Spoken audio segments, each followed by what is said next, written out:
What if I told you that the most intelligent species on the planet right now, the ones who are just sitting back waiting for us to completely mess up so they can take over, are actually echidnas? I mean, it sounds like a joke, but structurally... Seriously, I want you to think about this for a second. An echidna uses 50% of its massive prefrontal cortex for the hardest kinds of thinking.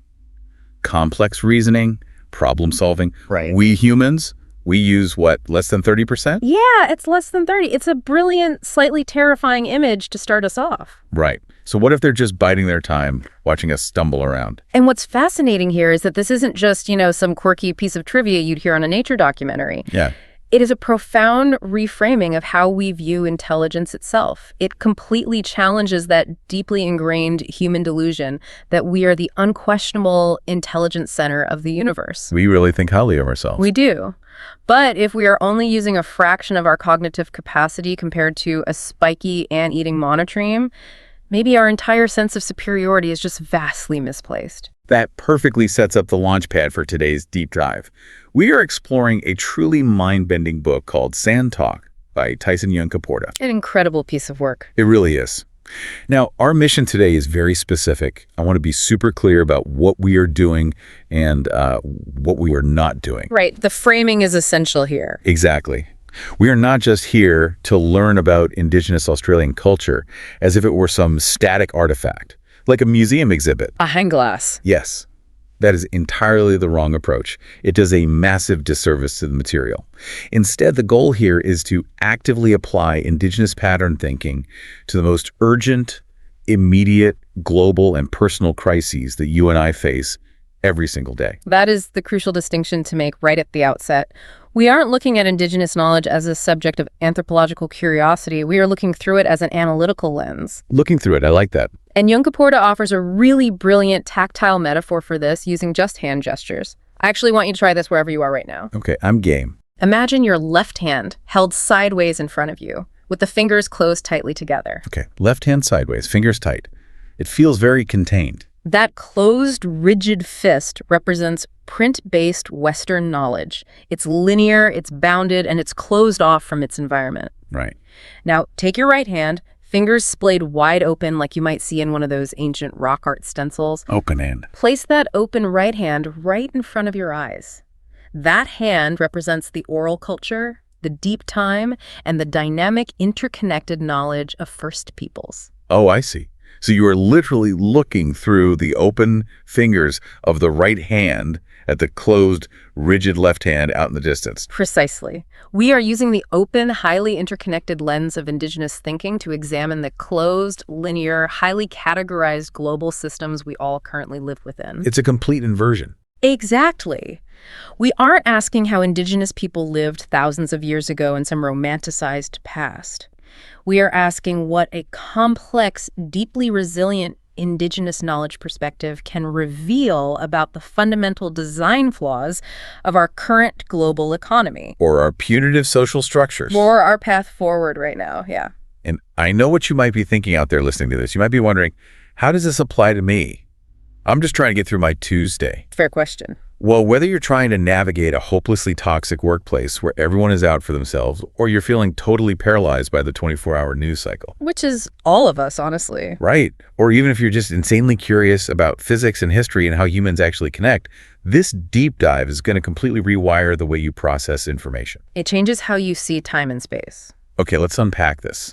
The text starts with what it calls the foundational flaw of our modern world. And strangely enough, it begins with a story about a bird, an emu. Yes, the concept of the emu deception. To really understand the root of our systemic dysfunction, we look to a traditional Noongar story from the Perth region. What happens in the story? It tells of a time when all the various species of the land sat down for a massive yarn, a meeting. They were trying to decide which species possessed the qualities necessary to be the custodial species for all of creation. Like who had the wisdom to maintain the balance of the ecosystem? Exactly. But emu, who is inherently a troublemaker and a disruptor in these narratives, made an absolute mess of the gathering. Emus are massive, intimidating birds. I can totally picture this. What did he do? He ran around frantically, kicking up dust, showing off his immense speed, shouting over everyone else, and aggressively demanding to be the boss. He simply refused to listen to the council. He imposed himself on the collective. Yes, his physical presence and his volume. So he basically hijacked a democratic process just to scream, "Look at me, I'm the best." That is exactly it. And the message emu brings into being in that moment is what Yunkaporta identifies as the single most destructive idea in human existence. It is. The idea is simply this: I am greater than you, you are less than me. Wow. This single narcissistic thought, this delusion of elevated status, is the original source of all human misery. It destroys the basic social contract of reciprocity. Because reciprocity relies on give and take, right? On harmony. On mutual respect within a network, yeah. The emu mindset severs all of those network ties in favor of the individual ego. Let me push back on that for just a second, though. Because if you look at the corporate world or politics or even basic evolution, isn't a little bit of that I am greater than you energy necessary? That's the common argument. Right. Don't you need a certain amount of ego and competitive drive just to survive and get ahead today? That is the exact Western defense of the emu mindset. We rebrand it. We call it ambition or healthy competition. Yeah, being a go-getter. But the text argues that while it might provide short-term gains for the individual node, the single person hoarding wealth or status, it inevitably destroys the larger system that the individual relies on to survive. So it's a trap. Pure, unchecked narcissism is not an evolutionary advantage. It's a systemic cancer. And what's remarkable is that this cautionary tale isn't just passed down in words. It is mapped directly onto the night sky. The astronomical component of this is wild. Wow. How does the sky illustrate this? If you look at the dark spaces between the stars and the Milky Way, indigenous astronomy identifies the shape of a massive emu. But you don't just see the emu, you see how the rest of the ecosystem is actively managing him. Wait, how so? The text points out that kangaroo, whose head forms the Southern Cross, is physically holding the emu down. Echidna is grasping him from behind, and the great serpent is coiled tightly around his legs. That is amazing. So the stars are actually a massive, glowing instruction manual. Exactly. If we connect this to the bigger picture, the night sky is offering us a literal blueprint for social management. It's telling us that containing the excesses of a malignant narcissist requires a massive, coordinated team effort. You can't do it alone. You cannot. It takes the entire ecosystem, multiple different entities with different strengths working in concert to hold that destructive energy in check. But that highlights a massive vulnerability for us today, doesn't it? Yeah. Because we don't live in those tightly knit tribal systems anymore. No, we live in incredibly fragmented societies. Right. We live in single-family homes, we commute in isolated metal boxes, and we communicate through these depersonalized digital networks. Which leaves us very exposed. Because we're so isolated, we are forced to deal with these emu-like narcissists completely on our own. Which is, according to the text, a mathematically impossible task. In our modern social void, narcissists absolutely thrive unchecked. Think about how this plays out in a toxic workplace. Oh, I've seen it. The narcissist demands the absolute right to be heard. They will loudly invoke the social rules of free speech or company policy to force you to listen to them. But the second you offer a counterpoint, they refuse to allow it. They immediately claim they are being attacked or offended, or that their rights are being infringed upon. I have seen that exact dynamic play out 100 times. Yeah. They weaponize the rules of polite society against everyone else, while completely refusing to follow a single one of those rules themselves. They use your sense of fairness as a weapon against you. Yes. They shatter the framework of harmony with nasty gossip, gaslighting, or blatant double standards until everyone around them is exhausted and isolated, locked in a power struggle. And this is where the source text gives what might be the most practical piece of advice for navigating modern life when you encounter these people. Right. It says, never wrestle a pig. Never wrestle a pig. Because if you do, you both end up covered in mud, but the pig actually enjoys it. It's such a funny saying, but it is terrifyingly accurate. It really is. Yeah. If you try to engage a malignant narcissist with logic or empathy, you're just providing them with the dramatic conflict they feed on. You get exhausted and they get energized. Exact. So if we can't wrestle the pig individually, how did traditional Aboriginal law handle this at a societal level? How do you manage someone infected with this emu mindset? To understand that, we have to look to the landscape itself, specifically to the wisdom of stones. In Aboriginal culture, the landscape is deeply inscribed with law. The text mentions some incredibly vivid stories here. The albino boy. What happened to him? The albino boy is a narrative of resilience against toxic social dynamics. He was ostracized and banished by jealous elements within his own community. People operating out of that emu mindset. Exactly, wanting to tear him down because he was different. But instead of internalizing that rejection or mud wrestling with his abusers, he retreated to a specific location. What did he do? He built a massive Stonehenge-like site.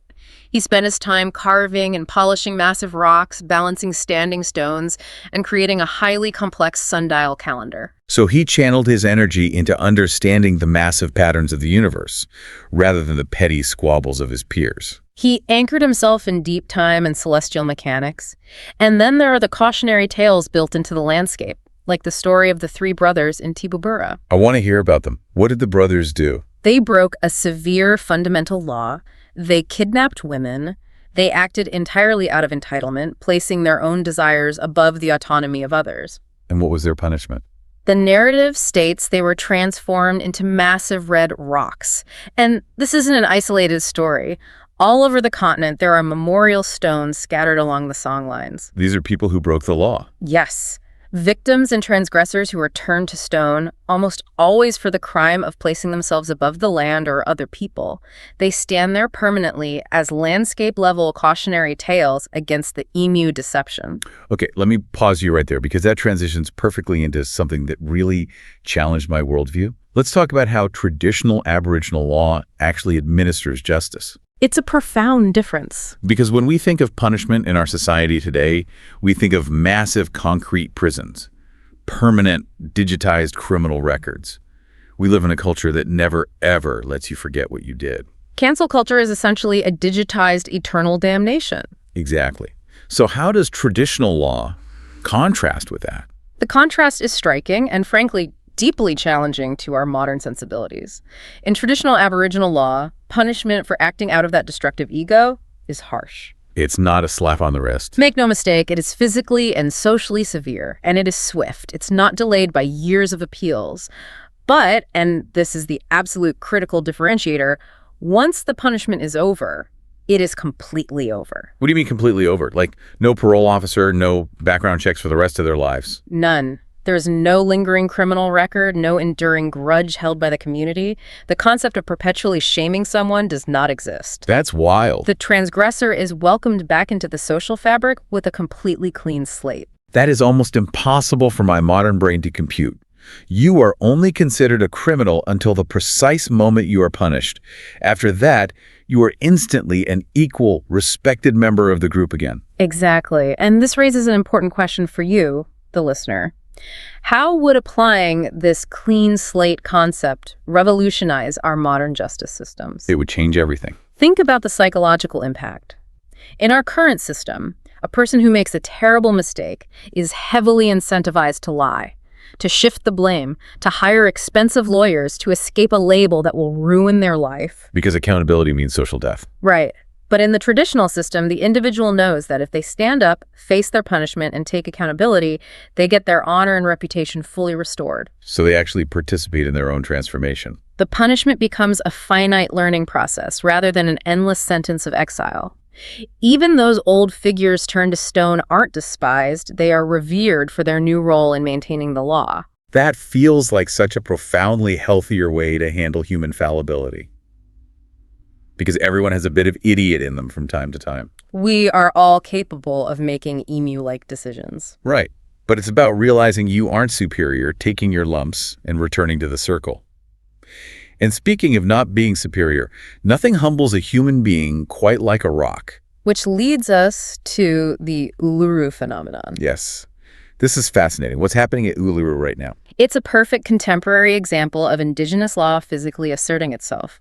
For decades, tourists have visited Uluru, and acting out of that unconscious greater-than mindset, they've pocketed stones to take home as souvenirs. Viewing the landscape as a resource to be extracted for their personal memory collection. Exactly. But recently, a massive phenomenon has started. They are mailing the rocks back. Wait, like putting them in envelopes and shipping them internationally back to Australia? Yes, from all over the globe, sending them back to the park rangers with desperate, highly emotional apology letters. Why are they doing it? They're reporting terrible strings of bad luck, severely disturbed sleep, relationship breakdowns, even ghostly visitations and physical accidents, all starting the exact moment they took the stone.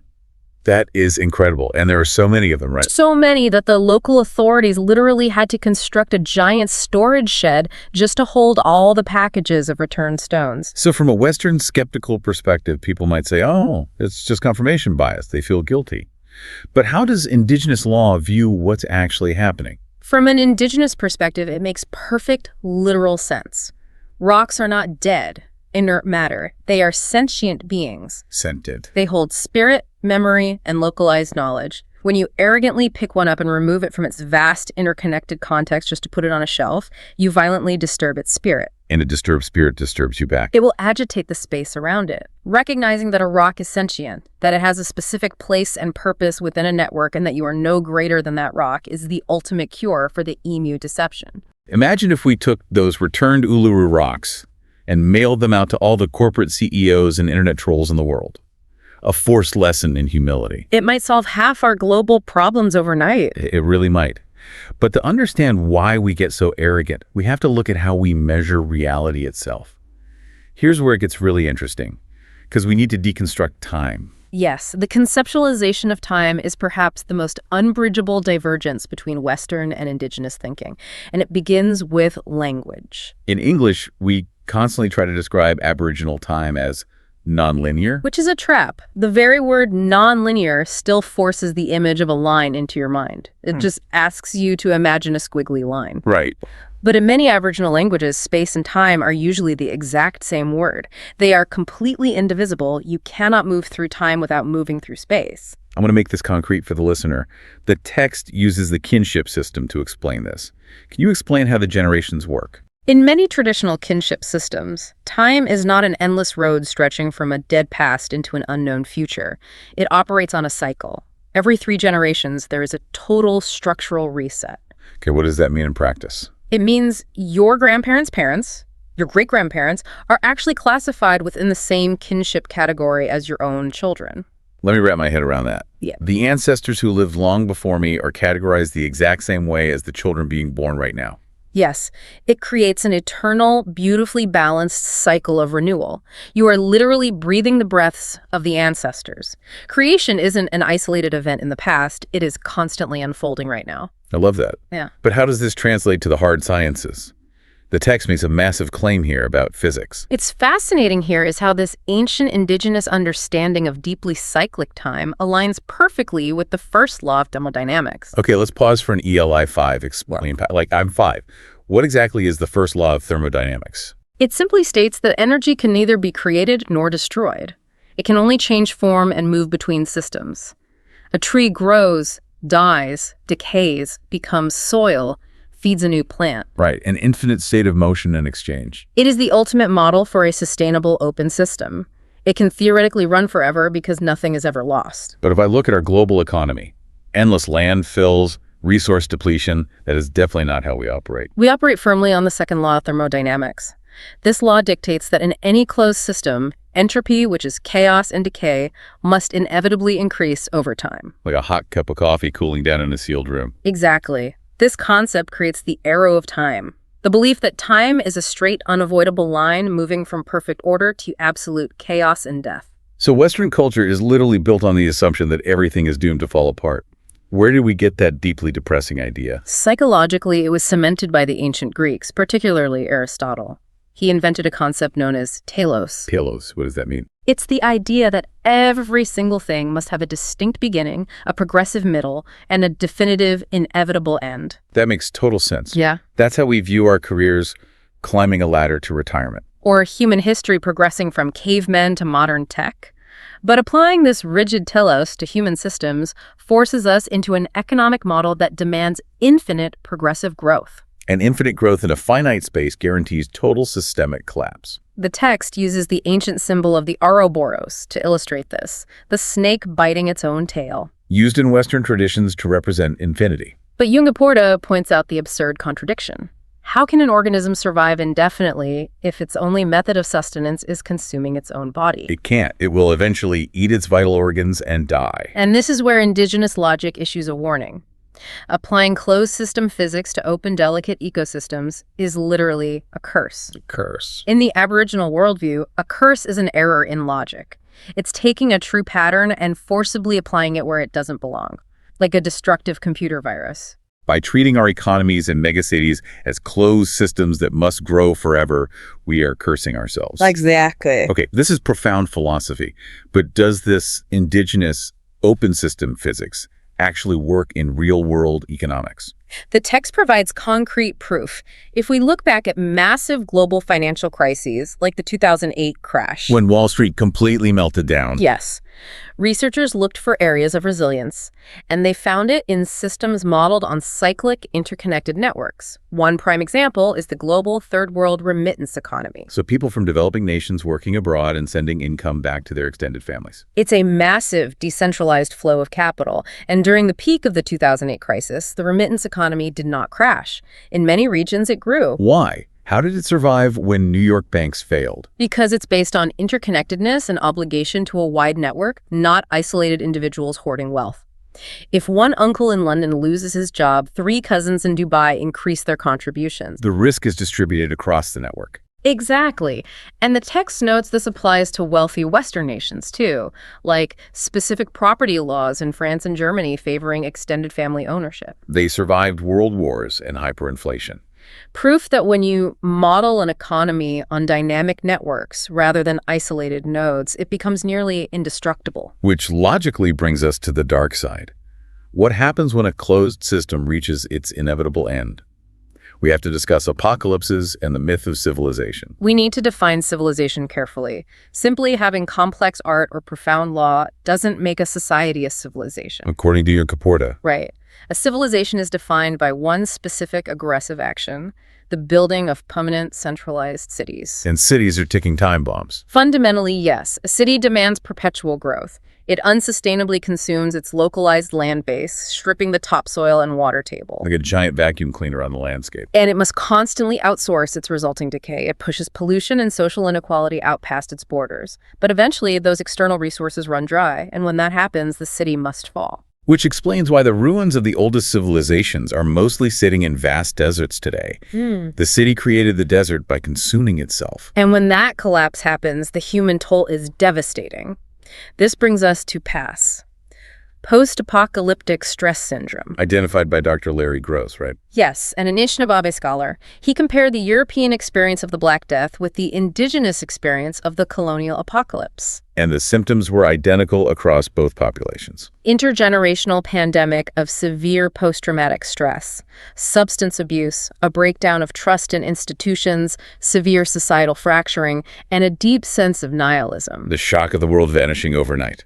And his research indicates it takes at least a full century, multiple generations, just to stabilize, and it never returns to what it was before. So does the text give an example of a culture that survived a total apocalypse without losing itself? It shares the haunting story of the Bikini people.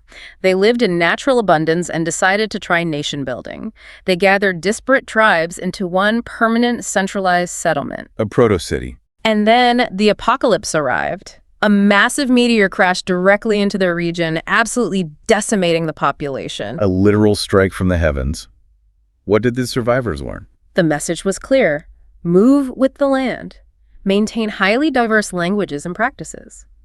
If you try to rigidly control a massive, homogeneous settlement, you make yourself fragile to sudden shocks. Decentralized networks survive to rebuild. That feels like the blueprint for surviving climate change right now. So how do we act in our daily lives? We need to become what chaos theory calls a strange attractor. How does that apply to a normal person? A strange attractor is an individual who catalyzes positive change within a system without acting like a traditional boss. They don't give orders. They embody behaviors that draw others into healthier patterns. And the text lays out a 4-step blueprint for this. Connect, diversify, interact, adapt. Connect means stepping out of isolation. Form small networks and ensure your network connects with other distinct networks. Second is diversify.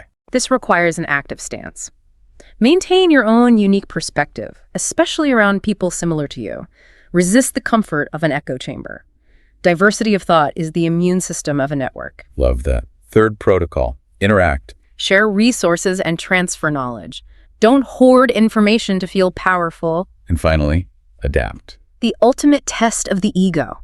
Allow yourself to be genuinely transformed by the knowledge flowing through you. You can't enter a dialogue determined to remain exactly the same person. To visualize this without a boss, the book shares this incredible Noongar story about a butterfly, an ant, and a bush. Walk us through this. A butterfly lays its eggs on a specific bush directly above the underground nest of a specific ant. Okay. The ants emerge, collect the eggs, and carry them deep underground for protection. When the larvae hatch, the ants literally carry them on their backs up the bush at night to feed and back down before dawn. And when the larvae get too big? The ants start climbing the bush themselves, cutting the leaves, and carrying the food down to hand feed the giant larvae. Why would the ants spend all this energy raising another species? Reciprocity. Eating those leaves causes the larvae to secrete a highly nutritious jelly. The ants harvest this jelly exclusively to feed their queen, ensuring the colony's survival. And then the butterflies emerge and fly away. It's stunning. No CEO or management committee could design a system that perfectly complex. It's impossible to reverse engineer from the top down. True sustainability must emerge organically from autonomous agents following those 4 protocols. Yet our society trains us out of this interconnected thinking. We are trained to wait for orders. Which brings us to the myth of the caveman and the invention of adolescence. We have to dismantle the grand narrative of human progress. Yunkaporta illustrates this looking at a high school evolution of skulls display. The classic linear progression from dark, heavy-browed ape skulls to the perfectly smooth white Nordic skull at the end. The visual anchor for the myth of primitivism. We are constantly sold the idea that life before the industrial era was brutal and savage. So we feel grateful for modern capitalism, even if we're miserable. But Yunkaporta shatters this with basic physiological logic. Look at our bodies. Right. If Paleolithic life was a brutal Mad Max struggle where only the most violent survived, how did we evolve soft, easily punctured, hairless skin? How did we evolve delicate reproductive organs that are totally unprotected? It's a biological contradiction, especially the human brain. It's a massive, energy-intensive organ constructed mostly of specialized fats. You don't grow a fatty supercomputer in your skull by starving on the tundra running from tigers. No, it requires extraordinary prolonged nutritional abundance, generational peace, and deep leisure time. The brain couldn't have evolved in a constant state of starvation and trauma. So the caveman with a club is a manufactured myth to make us accept the boredom of modern domestication. Domestication is the right word. To understand how we became so compliant, we look to 19th century Prussia. This sounded like an internet conspiracy theory to me at first, but it's documented history. What happened in 1806? The Prussian military suffered a culturally humiliating defeat by Napoleon at the Battle of Jena-Auerstedt. The Prussian soldiers simply broke ranks and fled the artillery. Acting on natural survival instincts. But the Prussian elite realized that they couldn't build an empire with soldiers who possessed critical thinking. They needed blind, unthinking compliance, and they had to start with the children. So what was their solution? They invented the modern concept of adolescence. Before this, the transition from childhood to adulthood was swift. The Prussians artificially delayed adulthood, creating a permanent state of childlike dependence. And their vehicle for this was compulsory public schooling. Exactly. When you look at the techniques, it's identical to domesticating a wild animal. Step 1. Forcibly separate the young from their parents during daylight. Step 2. Confine them in a stark space with zero access to the natural world. Step 3. Utilize a rigid system of arbitrary rewards like bells and punishments to force compliance with repetitive tasks until their independent will is broken. That is the exact blueprint of a traditional classroom. Yes. Sitting in rows, waiting for a bell. And did it work for the Prussians? It was brutally effective. Prussia transformed into a global superpower. Seeing this, the US, Britain, France all eagerly adopted this exact model for their own industrial workforces. And they weren't hiding their intentions. They had 6 explicitly stated outcomes for this system. Yes. Wow. Obedient soldiers, obedient workers for the factories, well-subordinated civil servants, well-subordinated clerks, citizens who thought alike on major issues, and absolute national uniformity. How can we possibly expect a system built for 19th century compliance to produce the dynamic pattern thinkers we need to solve climate change? It's a structural impossibility. It Right. actively suppresses deep pattern thinking. But the hope lies in the resilience of the human brain. The genius tries to peek through, often in the kids failing the metrics. Like the boy in detention at the beach. Tell us about him. A class goes to an eroding beach. The teacher asks them to design a solution. The good students draw rigid, concrete seawalls trying to block the ocean. The rebellious kid. He's just staring at the water. He points to specific trees indicating an underground freshwater flow. He traces unseen ocean currents, showing how the sand naturally cycles. Seen the invisible connections. Then he points out the massive concrete buildings on the shoreline. He notes concrete is made of dredged ocean sand. Creating sinkholes that cause the beach to collapse faster. And his conclusion is brilliant. He says you can build all the walls you want, but those buildings are made of stolen ocean sand, and the ocean will inevitably reclaim its own material. It's all going back into the sea. He was demonstrating true indigenous pattern thinking, focusing entirely on the invisible forces of connection, not isolated nodes. That is the profound cognition we need. But we've all been Prussian domesticated. How do we get that boy's perspective back? This brings us to the final section: ancestor mind, metaphor, and true learning. What is the turnaround? The turnaround is a macro event of creation in indigenous cosmology. When two opposing fields collide, create friction, and spark new reality. And this happens inside our skulls too. When you've truly learned something profound, connecting two unconnected concepts, that friction happens. You forge new neural pathways, and your biology rewards you with a massive rush of pleasure chemicals. Like when a complex joke clicks, it feels joyful. So why does a corporate seminar feel like torture? Because modern systems divorce knowledge from physical reality. We force people to memorize abstract linear data without any concrete metaphor to anchor it. And this physically damages the brain. It causes measurable distress to the nucleus basalis, a structure associated with memory and learning. When starved of complex patterns and metaphor, its function degrades. So the heavy eyelids and agitation during a PowerPoint isn't just a bad mood. It is your body screaming that your intellectual environment is toxic. Boredom is a pain response to brain damage. Wow. To prevent this, we need embodied cognition. What's the Aboriginal term? Ngink-pien. It locates a higher intelligence within the gut nervous system and the physical body. The mind isn't just in the brain. No, it's a distributed network. It extends into the tools you hold, your community relationships, and permanently into the physical land. So if you learn a song while holding a carved object, That knowledge is spiritually bound to the object. The only bridge connecting the abstract to the physical is metaphor. Without it, the abstract mind becomes dangerous. which brings us to the Varuna ghost story.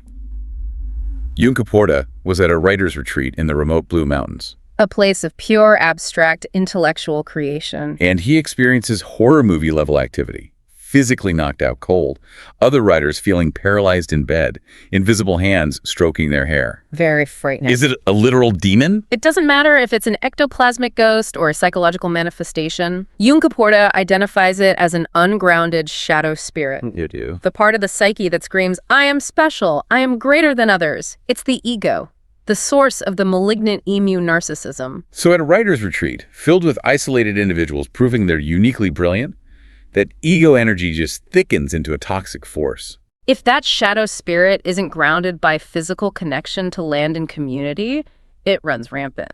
Yunkaporta had to use traditional smoking rituals to clear the house. Why smoke? Smoke is liminal between physical earth and abstract air. It reestablishes connection to the land and sends that hoarding energy away. We all have that shadow spirit. If we don't ground it by working with our hands and serving community, it destroys our mental health. We have to reclaim the ancestor mind. How? Look at an undomesticated human, a small child, a toddler. Real. Before they're subjected to Prussian schooling, they naturally exhibit ancestor mind traits: fierce concentration, magical language acquisition, boundless curiosity exploring through tactile metaphor. We write that off as a phase. But it's the permanent natural state of the human mind. We just actively train it out of them. The genius isn't dead. No, we don't lose our deep memories or pattern thinking. We just lose access to them, like compressed zip files on a hard drive. How do we unzip the files? By re-engaging with the physical world. walking the land using physical metaphors. We reactivate the nucleus basalis, heal the brain damage of boredom, and unlock that ancestral power waiting inside us. Wow. We have covered an incredible amount of ground today. My brain has undergone about 10 turnaround events. From the emu deception to the sentient rocks at Uluru, deconstructing the arrow of time, seeing how cyclic systems survive apocalypses while cities consume themselves, and how prescient schooling domesticated us. Ultimately, we are a custodial species designed to serve and maintain balance. Which brings us to a final, profound thought for you to carry forward. Throughout this deep dive, the source material asserts one fundamental truth. The spaces between things are vastly more important than the things themselves. We spend almost our entire existence desperately trying to build up our individual nodes. We hoard wealth, chase status, meticulously craft our unique identity. We spend all our energy decorating our own isolated point on the map. But what if you stopped focusing on the node entirely? What if, starting tomorrow morning, you poured 100% of your energy solely into nurturing the invisible forces of connection between yourself and the people, the physical objects, and the living land around you? What if the spaces between us are the only places where true existence actually happens? Wow. I'm going to be thinking about that for a very long time. Let that sink in. Thank you so much for joining us on this deep dive into Sand Talk. Keep asking those hard questions, stay fiercely curious, and remember to always look for the patterns hidden in the spaces between. Catch you next time.